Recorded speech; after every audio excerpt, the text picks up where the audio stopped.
Hey friends, it's Jasmine, and I hope that you all are doing well. I recently watched a video from Taya, and I'm going to link her video down below in the description bar if you would like to check it out. I've recently found her channel, and I find her to be quite striking and just a fascinating, wise witch.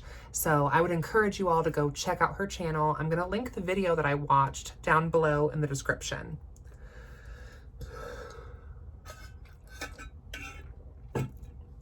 Her video kind of got me to think about exactly what it's about. What has witchcraft done for me? This is a question that I haven't actually, up until this moment, really put a lot of thought into, and that's so silly because the more I think about it, the more I realize how much witchcraft has really done for me. If you're new to my channel, hail and welcome. My name is Jasmine Ambrosia. I am a practicing witch and a high priestess, as well as an occult educator and content creator. Thank you for joining this video, and there's a reason why you are here now watching this video. What has witchcraft done for me?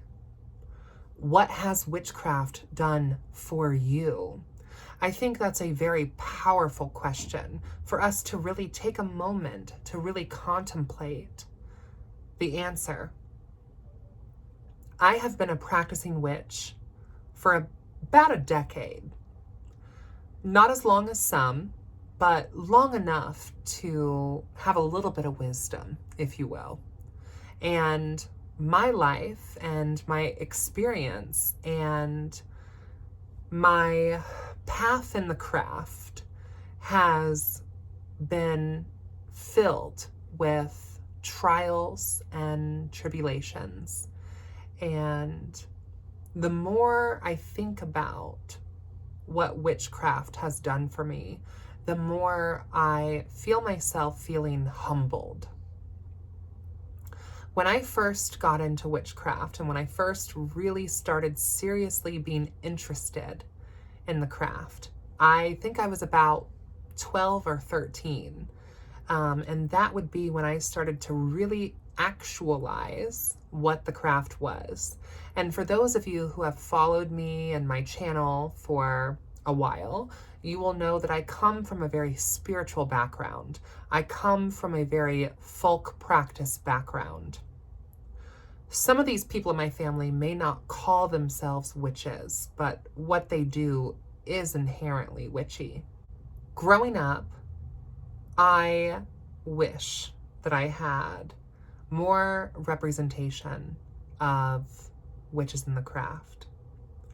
I hope that in a small way, what I do here on YouTube with my small channel is a way to be able to show other witches that they are valid and that their identity is valid and that they are divine and that they are so powerful and that they can reclaim their power and step into that power and never apologize for it.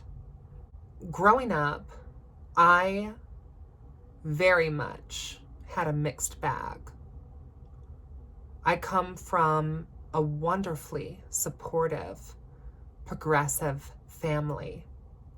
And while my family has had their own generational curses and pitfalls, I find myself continuously being thankful for the family that I have come from in this lifetime. From eating disorders to self-harm, body and gender dysmorphia, severe OCD and depression, as well as self-loathing and suicidal ideation. The craft has brought me from all of that. And that's not to say that I don't still have bad days. And that's not to say that witchcraft magically cured me of any sort of mental illness or ailments. But witchcraft gave me the tools to empower myself to work through those issues. There were times in my life, in my mid to late teens, where I contemplated and took action on taking my own life. There were times in my life where I did not see the divine or the sacredness within me. I did not understand that sacredness. It was witchcraft, and it was the empowerment that the craft brings that quite literally saved my soul. When I think about what witchcraft has done for me, I think about my life and my practice and, just being a witch.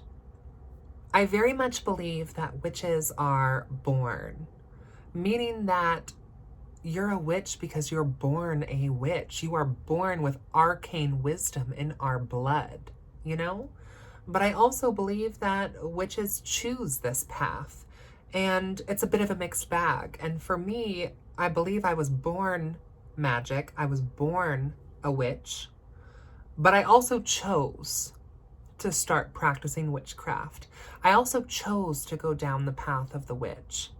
And for me, while it was a choice, the time that witchcraft came into my life, I was left lifeless, and witchcraft breathed life quite literally into me. And the more I got to walk down this spiral path, the deeper I built my bonds to divinity, the more I understood the natural cycles of the earth and the seasons, and found the spiritual meaning of the earth's rhythms, the more that power resonated within me, and the stronger I felt there within. The closer I attuned myself to the moon and the cycles of that moon, the more I realized that those cycles are also within me. There are times where we are full of radiance and power and of light and of illumination. And there are times where we are waning, where we are decreasing, where we are taking time out to let go of things that no longer serve us. The more I realize that there are times where we are a dark moon, where we are not filled with light, but we are filled with wrath, and we are filled with vengeance. And that too is also equally sacred. That the dark part of the moon is within us, and that power radiates from our core as witches. The more I attuned myself with the new moon, the more I realized that I too can turn a page, and that I too can begin anew. And the waxing moon, the more I realized that we can always build, we can always grow, and we can always manifest, and we can always invoke. What witchcraft has done for me is attune me even more to the natural cycles, to the earth, to the moon, to the sun. Those three forces are so pivotal to me that when I think about where my life would be without the craft, I quite literally cannot imagine. Because without the craft, I fundamentally don't think that I would be here. There's been multiple times in my life where I literally should have died, from extreme car accidents to, trying to think of how to say this without the YouTube algorithm gods being upset, but taking my own mortality in my hands, to the abuse that I had endured as a child. I don't know where I would be without witchcraft.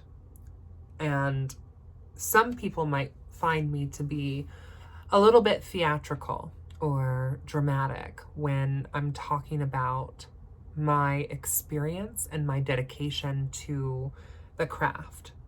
I might come off a little bit as a Queen of Swords in tarot, or a little intense. And some of that has to do with how serious I take this.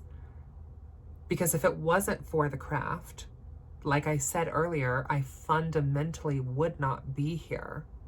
If it wasn't for finding divinity in a way that I can interpret it, in a way that I can understand it, I would not be here. I would not be here making this video right now. And I know that, and I realize that. And I know how low and how far I have fallen into despair and depression. And it was the craft that allowed me to empower myself. It was the craft that gave me a sense of purpose.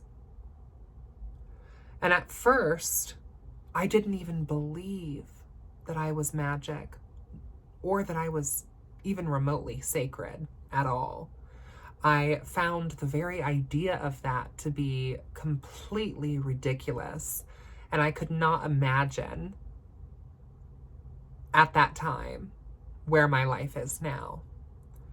And if I could go back and talk to myself at 13, at 14, or 15, 16, if I could go back and talk to myself, I don't even know what I would say. And I'm not sure if I would have to say anything at all. I think that just by merely showing myself as I am now would be a statement enough. But if I had to tell myself something, it would be to love thyself. As cliche as that sounds, I genuinely believe that as above, so below. As the gods, so are we. We are all living manifestations of the divine. And we are all living goddesses, gods, deities. I didn't realize that growing up. I never saw the divine within me. I thought that there was something very wrong with me growing up. And it was through the craft that I realized that that wrongness within me, what I thought was my weaknesses and my faults, were actually my strengths. And through practicing witchcraft and through stepping into my power as a witch, I found my power. I reclaimed that power, and I remembered what I've always known, not just in this lifetime, but in multiple lifetimes, where I've stepped into this Akashic power. The more that I read and the more that I practiced, the stronger I feel I had become, the more confident I felt I had become, the more happy I felt I had become. Feel very satisfied with the craft, and the craft continues to provide for me. Along my spiral path, I also met what I call the Dark Goddess. The Dark Goddess is an archetype. This archetype embodies and explains a frequency of energy. And I've talked about this before on my channel. I have a video talking specifically just about the Dark Goddess. But it was the Dark Goddess who came to me as a witch and who came to me on the spiral path and who showed me all of my pain and turned that pain into power. Very much like alchemy. who took that pain, turned it to power, and who took that lead and turned it to gold. I believe, as above, so below, as the gods, so are we. We are living deities. I believe that as a devotee of the Dark Goddess, I am an incarnation of the Dark Goddess. I am an incarnation of the Dark Moon. I am an incarnation of power. I am an incarnation of the Divine Feminine. I am sacred. I am powerful. And it's been through witchcraft that I have found that, and that I have claimed that. And that I can be the judge and jury and jurisdiction over my own life. That I can manifest anything that I set my mind, body, and spirit to. I am a witch, and I am wise. And witchcraft has brought me everything. And without the craft, I fundamentally would not be here. Thank you all so much for watching. And if you liked this video, please give this video a like and subscribe to the channel. Check out all of my links down below. And if you would like some behind the scenes or more personal and exclusive content, check out the Patreon. And until next time, blessed be, and I'll see you in hell.